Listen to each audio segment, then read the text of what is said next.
გამარჯობათ, მოგესალმებით, მე ბაჭო რამიშვილი ვარ, ეს ჩემი YouTube გადაცემაა. ჩვენ უკვე ვიმყოფებით ქალაქ, რა თქმა უნდა, იუნის ერთ-ერთ უმსხვილეს ბაზარში, სადაც არის საგამოფენო სივრცე, ძალიან ბევრი მნიშვნელოვანი რამე ყიდება, ის რაც თუნდაც ჩვენი კომპანიისთვის არის მნიშვნელოვანი და მოდი ერთად წავიდე, დავათვალიერო და ვნახოთ თუ რა ხდება და რა თავაზობს ეს ქალაქი.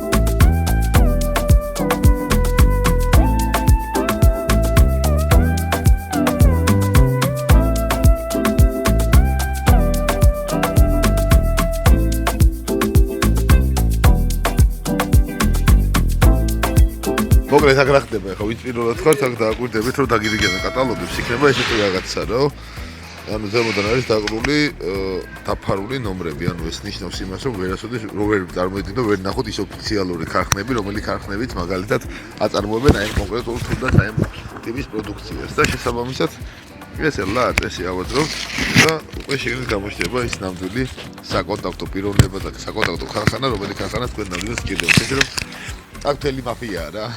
ფასებსაც ნენელა გამცნო თუ რა ხდება, როგორი ვითარებაა.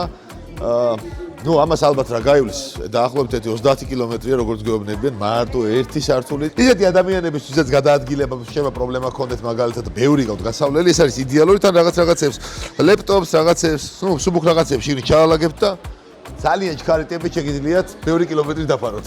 ალბათ ამით თუ ივლი და ამით თუ დაათვალიერებ აქაურობას და მომწონს აი ჩანთა რომელიც შეგიძლიათ ჩართოთ, გამორთოთ. აი ეს არის მთელი ამბავი რა დოლარში, $7. ძალიან მაგარი ტექნოლოგიაა, ნახეთ. და დადის მე მგონი. ხო, და რა ძალიან მნიშვნელოვანია, აქ აღმოვაჩინეთ, რომ არის ქართული ენა. ხო, ჩინეთში აღმოვაჩინეთ ზარმაცი ვარჯიშები, ესე რომ ადამიანებს თუ დარბაზში გვეზარება სიარული, ნუ არის ისეთი ტექნოლოგიები, რომელიც თავიდან ბოლომდე გაჯანსაღებს. ძალიან მაგარია. $30 მისი ღირებულება დაახლოებით 90 ლარამდე, ხო, როგორც უწევს. ნუ მე ვფიქრობ, რომ ერთი ცალი ყველა ოჯახში უნდა იყოს. ეხლა ვნახოთ როგორია, შევამოწმოთ. I am from Georgia. Wow. 1978 წელს, როდესაც დენ სიაოპინმა დაიწყო რეფორმები და გახსნა ეკონომიკა გარე სამყაროსთვის, სწორედ აქ იწყება ჩინეთის თანამედროვე ეკონომიკური სასწაული. ქვეყანა გახდა მსოფლიო ქარხანა. დღეს ჩინეთი მსოფლიოში უდიდესი ექსპორტიორია. მისი პროდუქციას შეხვდებით ყველგან, სახლიდან დაწყებული კოსმოსამდე. ჩინეთთან საქართველოს დიპლომატიური და ეკონომიკური ურთიერთობები ოფიციალურად დაამყარა 1992 წელს, მაგრამ ვაჭრობის თვალსაზრისით გარდამტეხი გახდა 2017 წელი, როდესაც საქართველო გახდა პირველი ქვეყანა რეგიონში, რომელმაც ჩინეთთან თავისუფალი ვაჭრობის შეთანხმება გააფორმა. ამ შეთანხმების შედეგად ქართულ კომპანიებს მიეცა საშუალება ჩინეთის უზარმაზარ ბაზარზე გასულიყვნენ საბაჟო გადასახადების გარეშე. ჩინეთს აქვს მსოფლიოში ერთ-ერთი ყველაზე მძლავრი ლოჯისტიკური სისტემა, პორტები, რკინიგზა, გზები და საერთაშორისო გადაზიდვები, პროდუქციის სწრაფი და იაფი ექსპორტის შესაძლებლობა, რომელიც რა თქმა უნდა ფასზე აისახება. ჩინური პროდუქცია იაფი არა მხოლოდ ხელფასების გამო, არამედ მთლიანი სისტემის ეფექტურობის ხარჯზე, მასობრივი წარმოება, ტექნოლოგიები, სახელმწიფო მხარდაჭერა ქმნის იმ მოდელს, რომელმაც ჩინეთი აქცია მსოფლიო სავაჭრო გიგანტად. ჩვენ ვიწყებთ დათვალიერებას, ვეცდებით რამოდენიმე თუნდაც დეტალთან დაკავშირებით განფასებას გავაკეთოთ და მოგაწოდოთ ინფორმაცია რამდენად რთულია თუ რამდენად მარტივია ჩვენმა მაყურებელმა გასაზრდოს იუნში არსებული წარმოდგენილი პროდუქციის შეძენა.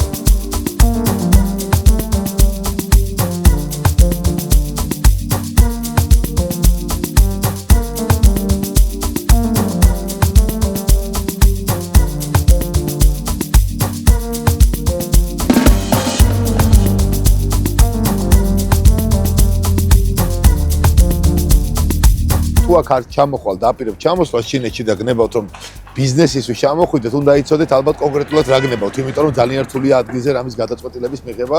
ძალიან ცოტა მიცის ინგლისური, თუნდაც რუსული და კომუნიკაციისთვის ალბათ ერთ-ერთი მნიშვნელოვანი მაინც ენაა. ჩვენ გავაგრძელებთ ცვლილებას და ძალიან ბევრ საინტერესო ადგილს გაჩვენებთ თუ ამ ქალაქში რა ხდება. საქართველო გამარჯობა.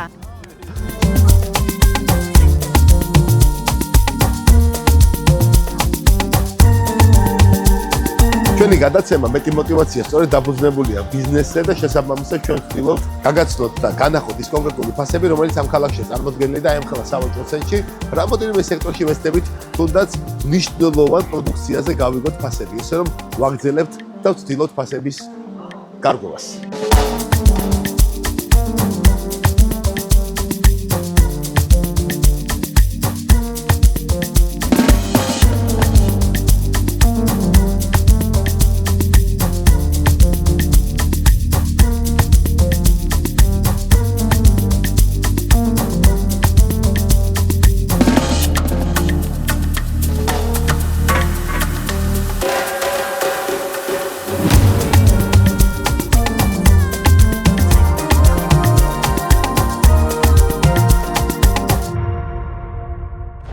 ერთი უნიკალური ადამიანი, რომელიც 20 წელიწადია ემსახურება ბიზნესს და ძალიან საინტერესოა ამ 20 წლის განმავლობაში მან როგორ მოახერხა ჯერ პირველ რიგში ჩინეთთან დაკავშირება და რა იყო 20 წლის წინ. წელიწადში ხანდახან 3-ჯერ 4-ჯერ გიწევთ ხოლმე ჩასვლა, ჩამოსვლა და ეს არ არის პატარა გზა, ეს არის როგორც ვხედავ მე ხა პირველად ვიმყოფები და თითქმის 24 საათის განმავლობაში გვიწევს გზავრობა. ძალიან დიდი ყველაფერი შეიცვალა. პირველად რო ჩავდიოდი არ იყო ამ ხელა დიდი ბაზარი ჩინეთში. არჩევანი არ იყო, ხო დიდი. არჩევანი არ იყო. ბიზნეს გარემო როგორია? უფრო გამარტივდა თქვენთვის? რა თქმა უნდა. გამარტივდა, ხო? გზა არის ცოტა შორს და ძალიან შორს კი მესმის. ხიდვა კი მაშინ არც იყო ემხელა ინტერნეტი იმდენი. ჩვენ დურთავდით თეონ კონტეინერს თავზე ედგებოდი. ხალხო საიხეს ისწრებს მთელი ჩინეთი მინდა გითხრათ, იმიტომ რომ დიდი რეპუტაციით სარგებლობს 20 წლის განმავლობაში, რაც ყველაზე მნიშვნელოვანია, მან თავისი სწორი და ჯანსაღი შრომით ძალიან კარგი სახელი მოიხვეჭა და ჩვენ სწორედ ამიტომ გადავწყვეტეთ თქვენთან თუნდაც მცირე ინტერვიუ ჩაგვეწერა. რა რჩევას მისცემთ იმ ადამიანებს, ვინც თუნდაც დღეს იწყებენ ჩინეთთან კავშირს? ყველაფერს არ ალეგვიან, ვინ დაიწყებს, მე მგონი ამ გზაში არავინ არ იზარლებს და ყველასთვის მე მგონი ვსურვებ რომ ამ გზა კონდეს, მოვიდეს შრომაც და გააკეთოს. თუმცა არ არის მარტივი. როგორი ხალხია ჩინელები, რამდენად მომყოლი არიან ურთიერთობაში და რამდენად მარტივია მათთან კომუნიკაცია, ნდობა, ურთიერთობა. ჩინელები ყველას არ ვიცი, მაგრამ მისთან მუშაობ, ძალიან გმაყოფილი ვარ, ძალიან კაი ხალხი არიან. რაც ყველანაირად ერთმანეთს ვიხმარებით. მოკლედ არც მეტი არც ნაკლები ეს არის ჩინეთის ბაზარი. ეს არის ის კულტურა, რომელიც ჩინეთს ყველაზე მეტად ახასიათებს. ეს არის ის ადგილი, სადაც წლების განმავლობაში, საუკუნეების განმავლობაში ადამიანები თავს იყრდნენ ვაჭრები და ღამის ცხოვრებით ცხოვრობდნენ. დღეს კი ეს ადგილი უკვე ტურისტულ ადგილად იქცა. ნუ აქ ისეთი სუნია, რომ დამეჯერეთ ძალიან რთული არ გაჩერდება, თუმცა ეს არის ის ტრადიცია, ის კულტურა, რომელიც ჩინეთს ახასიათებს. თუმცა აქ რომ მოხვდებით, დამეჯერეთ და დამერწმუნდეთ ერთ რამეში, რომ არასოდეს არ გასინჯოთ არაფერი. მე არავის არ ვაკნინებ არ ჩინელებს არავის, იმიტომ რომ ზოგიერთ ადამიანს მართლაც არ შეუძლია ამ ბაზარში გაიაროს და აი ამ სუნში შეძლოს მარტივად ბედნიერი ტურისტივით მოგზაურობა. თუ მაინდა-მაინც ვინმეს გიყვართ კუს შაურმა, შეგიძლიათ მივიქოთ. მე სხვანაირად ვერ შევძელია ქაურობის დათვალიერება, დამჭირდა პირბადად.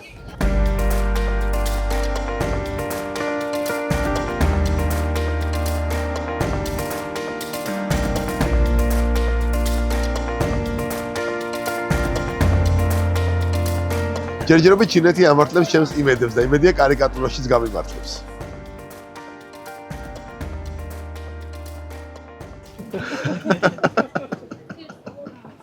გაზაფხული ახლოსაა.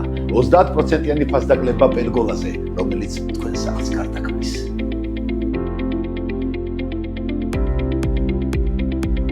ეს არის უნიკალური შესაძლებლობა შექმნათ სრულყოფილი კომფორტი თქვენს ეზოსა და აივანზე და ისე ამონოთ როგორც წვიმიან ისე ზიანამიჩი.